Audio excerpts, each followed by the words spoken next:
I'm Claire Kinton, and this is my novel Dead Game. It's a young adult fantasy novel, which for me was written in a time of anguish, and it was written in memory of my cousin who served in Iraq in 2003. It's about a young Lance Corporal whose plane plummets into the Persian Gulf during the Second Gulf War, and it's about his transition from this life over to the next.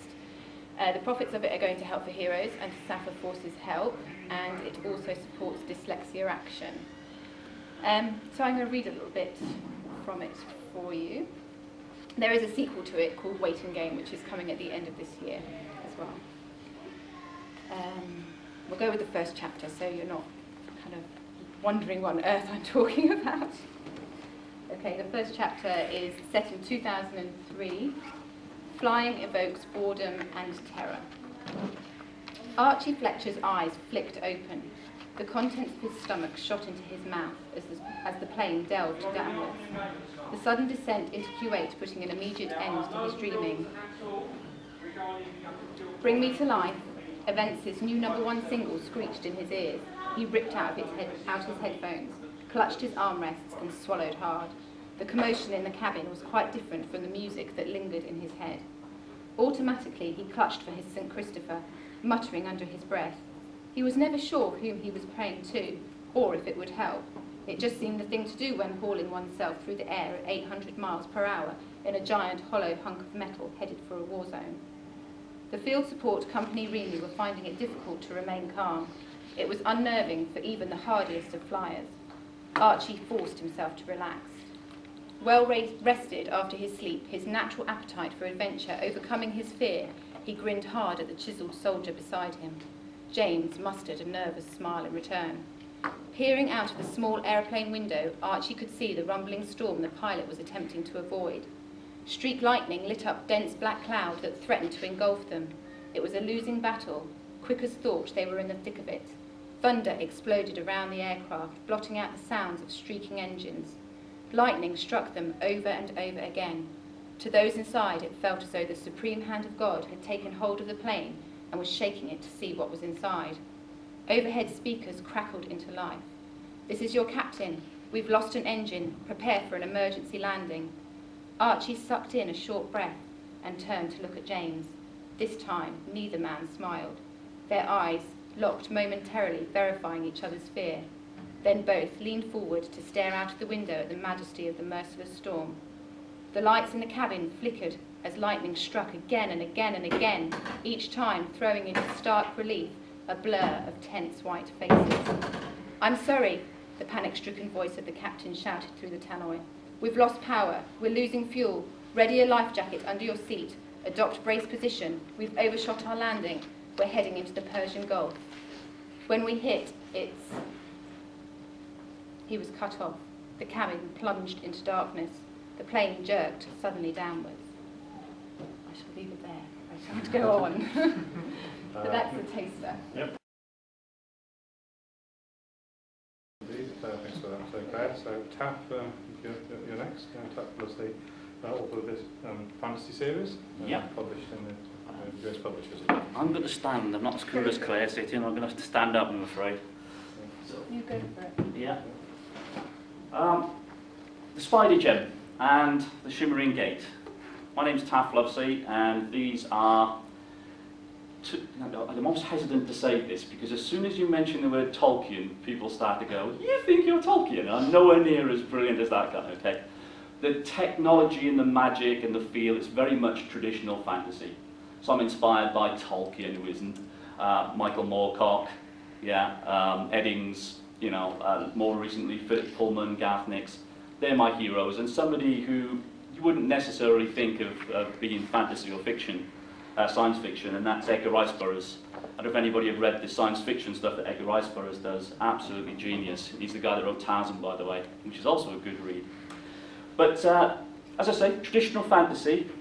My original idea was that it would be 7, 8, 9 books in a series, but a bit like the Narnia series, you can almost pick each one up individually as a story in its own right.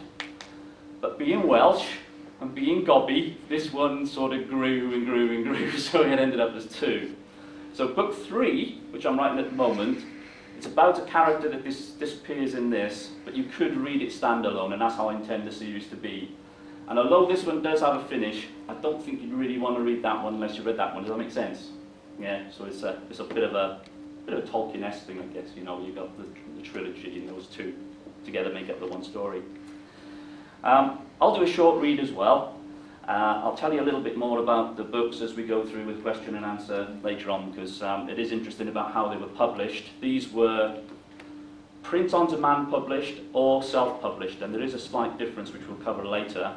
They've recently been picked up by an American publisher, and I'll talk about that again later as well. But so they were self-published, they're now more mainstream. And I'll do a quick, very short read.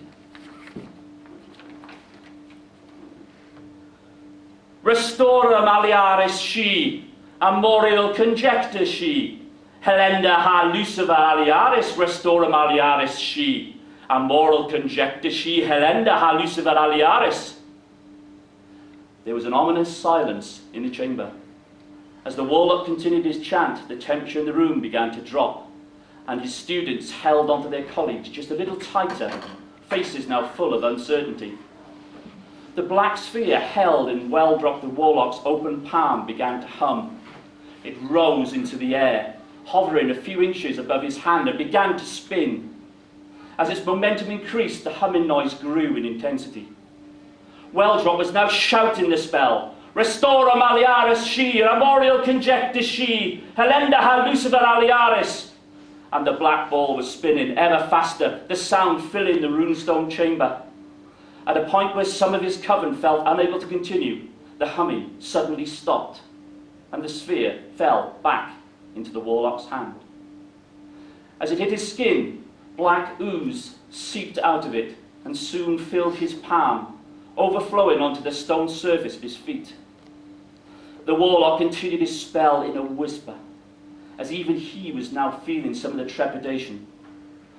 When the sphere had stopped emitting the ooze, the students noticed that the warlock's hand was now clean, but on the floor there was a pool that had started to bubble and boil. Weldrop closed his hands, holding on tightly to the orb. The dark black slime was beginning to expand. From the centre of the bubbling mass, a figure was starting to form, pushing its way upwards until a mound of boiling gunk bubbled and frothed 2 meters tall. Then, with the warlock still mumbling the spell, the column began to take shape. 2 legs formed first, short but strong and muscular. Next, 2 powerful arms, the hands terminated in 5 long finger-like talons. A torso formed, clearly female. As the coven watched, the sound of tearing flesh rang out, and 2 slits formed in the back of the creature. The black ooze spilled out like blood, but did not drip to the floor. Instead, it began to dance in the air until 2 dragon-like wings positioned themselves in the creature's back. As these wings grew, a heart-shaped head moulded itself on top of the broad shoulders. 2 sockets formed above high cheekbones, and a few in the chamber gasped as these opened to reveal eyes that screamed of evil. 2 blood-red irises surrounded thin, insubstantial pupils. Dark full lips formed as grey teeth grew. The top row protruding out of the lips ended in sharp points, overlapping the bottom lip, all except for 2 lower jaw fangs that grew to almost 4 inches in length as they jutted upwards.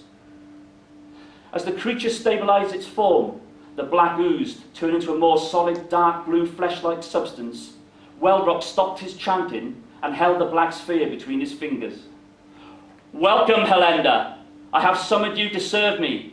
I am the possessor of the sphere, and I claim the right to command you.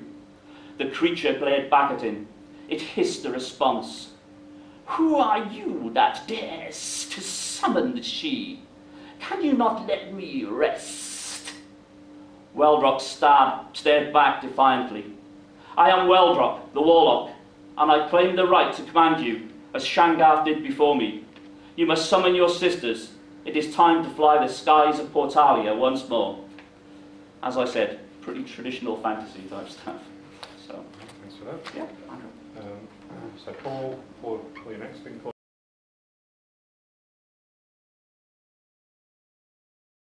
Well, you have your own small publishing company, I think I'm right with that. I do, yes. And also you're a comic book, a comic book business on the side of being a lawyer, I think. Yes. That's right.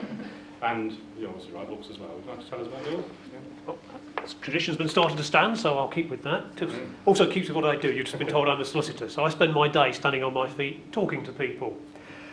Ignoring that for a moment, because that is a fantasy world that many people live in. I didn't say that, I just defended it. I have a character. Her name is Darkslayer, a rather glamorous lady from modern day who finds herself sucked into various adventures. This first one, which I hold in my hand, adventure, it's actually set in 1983, which rather tragically is when I started writing it, which is why it's set then. But ultimately she ends up in a fantasy medieval world, and you can imagine what sort of modern day lady might find herself in difficulties in those sort of times. Dose of magic in it, lots of sword fighting, very good for kids of about 12 and upwards, and that includes all of us that have got well past 12. Lots of intrigue, lots of excitement, lots of adventure.